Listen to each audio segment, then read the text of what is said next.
कैसे सभी। चलिए आज ज्योमेट्रिकल आइसोमर के लास्ट टॉपिक की बात कर रहे हैं। और जो प्रीवियस क्लास मैंने आपको बताया कि कैसे ज्योमेट्रिकल आइसोमर के क्वेश्चंस बनेंगे, आप बिल्कुल मेरे लेक्चर को देखकर आप ये क्लियर कर सकते हैं कि हाँ ज्योमेट्रिकल आइसोमर कैसा होगा।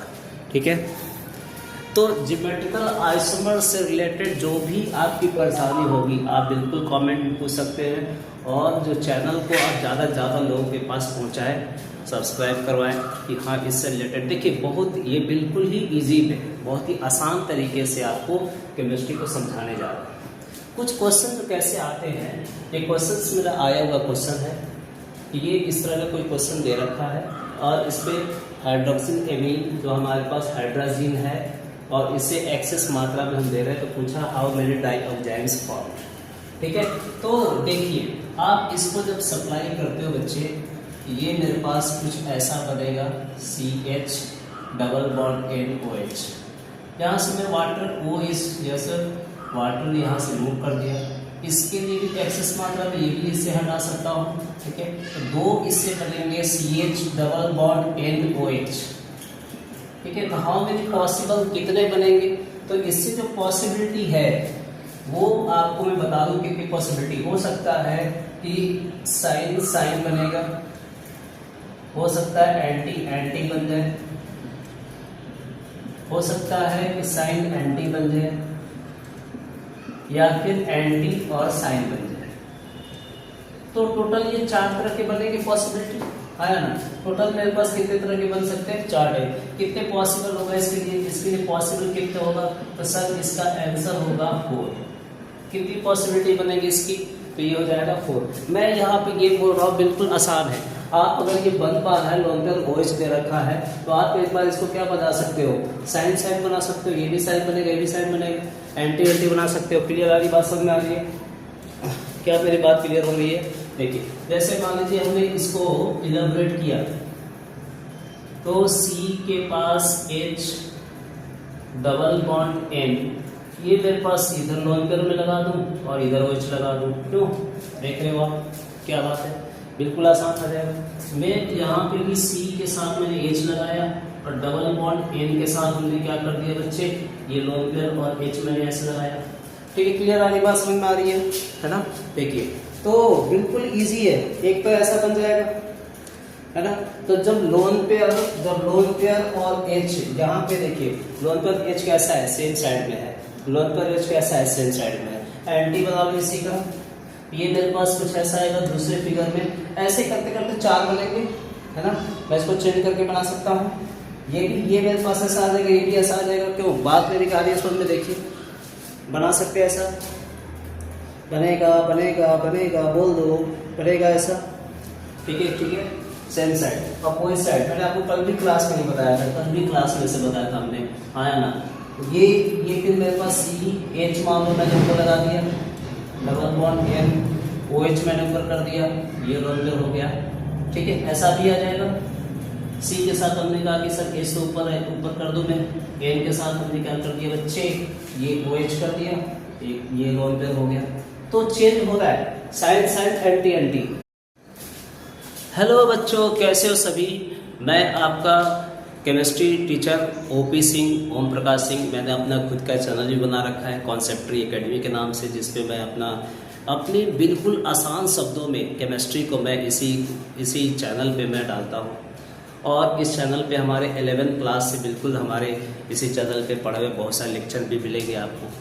ठीक है, तो आपको करना क्या है, आपको सिर्फ पढ़ते जाना है, चीज़ों को बिल्कुल पढ़ते जाना है। और पढ़ने के बीच में आपको सबसे पहले पढ़ने से 100 गुना ज़्यादा आपको लिखने से याद आता है। अगर आप पढ़ाई कर रहे हो, पढ़ रहे हो, याद नहीं हो रहा है, तो आप क्या करोगे, आप उसको लिख के देखोगे। अगर पढ़ने से नहीं आ रहा है तो आप क्या करेंगे, उसको लिख कर लिखेंगे, फिर उसके बाद वो ऑटोमेटिक याद होता जाएगा। आपको कंटिन्यूटी बनाए रखना है, डेली उस चीज़ को पढ़ते जाना है, डेली पढ़ना है, डेली 2 घंटे पढ़ने हैं। 1 घंटा आपके प्रीवियस जो पढ़ा दिए गए और दूसरा जो आपके आगे पढ़ने वाले हो। ठीक है, और जो भी कंसेप्ट पढ़ो उस पर आप क्वेश्चन खोजो, उस पर क्वेश्चंस बनाओ। मेरी 100% गारंटी है कि आप केमिस्ट्री बिल्कुल आ जाएगी, आपको केमिस्ट्री बिल्कुल आसान तरह से आएगी। ठीक है, थैंक यू स्टूडेंट्स। चलिए तो आगे बात की जाए ज्योमेट्रिकल आइसोमर में जो एक क्वेश्चन हमने अभी सॉल्व किया और वो देखा बहुत इजी सवाल, बहुत इजी क्वेश्चन था, है ना। तो अब बात करते हैं GI in and double bond N system. ये जो सिस्टम है ना, इसमें भी हमारे पास जीआई शो करेगा। और किस तरह के जीआई शो करेगा मैं आपको बता दूं। मान लीजिए आपके पास R2N2 है, जो एजो कंपाउंड है ना, एजो एल्केन्स की बात हो रही है, मैं इस कंपाउंड में लेके चल रहा हूँ R2N2, this is the azo alkene.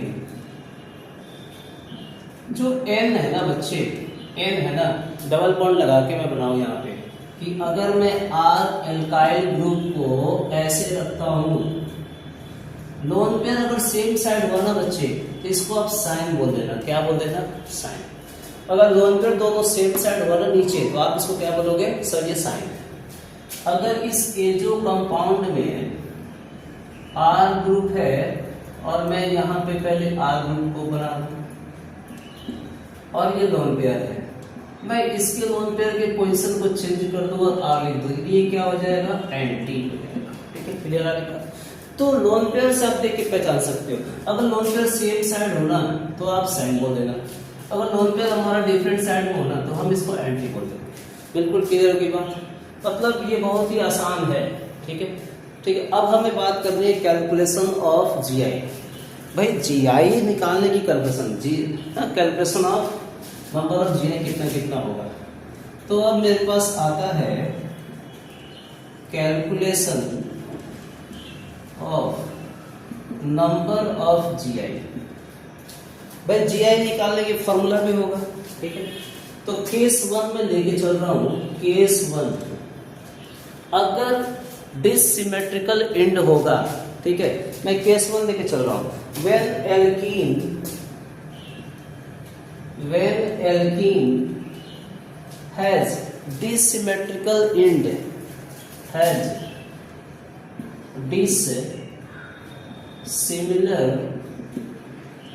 dissimilar end, और अगर उसमें डिसिमिलर एंड पाया जाए तो number of GI equal to होगा 2 to the power n। क्या होगा? 2 to the power n। और n क्या होगा? Steric centre. n क्या है? n is number of stereo generic centre, मतलब कि SC का नंबर आपको देखना है। ठीक है, तो n मैं बोल दूं, n बराबर क्या होगा? SC। जितना उसमें डबल बॉन्ड से रिलेटेड, जो डबल बॉन्ड से अटैच दो अपोजिट एटम होंगे, अपोजिट एटम लगा होना चाहिए, डबल बॉन्ड से अटैच अपोजिट एटम होना चाहिए, तो आप बोलोगे सर ये हमारा डिसिमिलर एंड की बात की है। जैसे देखिए CH3CH double bond CH double bond और CH3। तो मैं इधर से देखूंगा तो सेकंड पे है, इधर से देखूंगा तो ये भी सेकंड पे, तो सिमिलर एंड हुआ, है ना। मैं इसमें कह दूं सर ये मेरे पास डबल बॉन्ड यहां से हटाकर मैंने यहां पे डबल बॉन्ड लगाया और ये जो एटम है ये CH2 CH3 हो गया, तो यहां से 1 2 3 पे आ गया ना, और इधर से 1 और 2 पे आया ना। इधर से मैं देखूंगा कार्बन तो ये 1 पे, ये 2 पे, इधर से मैं देखूंगा तो 1 2 और 3 पे, तो सिमिलर एंड तो हुआ ही नहीं, इधर 3 पे आ रहा है, इधर 2 पे आ रहा है, तो चेंज तो हो गया है ना इसमें। ठीक है, मतलब यहां तक बात है आगे समझ में कि ये मेरे पास क्या हो जाएगा कि इसके 2 to the power n, ये भी मेरा क्या है? स्ट्रेटेजिक सेंटर है, और ये भी क्या है? स्ट्रेटेजिक सेंटर है। यहाँ n, यहाँ पे आप जीआई फाइंड करोगे कि जीआई कितना होगा, तो 2 to the power n, that is 2 to the power 2, that is 4। तो क्लियर होगी बात कि हमारे पास बिल्कुल समझ में आ गया सर कि ये चीजें हमारा जीआई सिस्टम में चलेगा। देख लीजिए, क्लियर हो गया। 2 to the power n के टर्म में हमने आपको जीआई समझाने की कोशिश किया और बन भी गया। ठीक है, तो अब मैं बात करता हूँ जीआई निकाल। अगर ये डिसिमिलर एंड हुआ तो, अगर सिमिलर एंड हो जाए तब क्या होगा?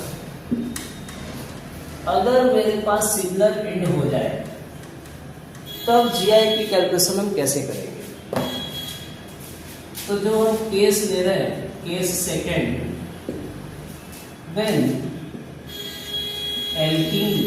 when alkene has similar end, जब एल्कीन में सिमिलर एंड हो जाए तो मुझे पहला, अगर सिमिलर एंड होगा तो इवन या ऑड देखना है ना।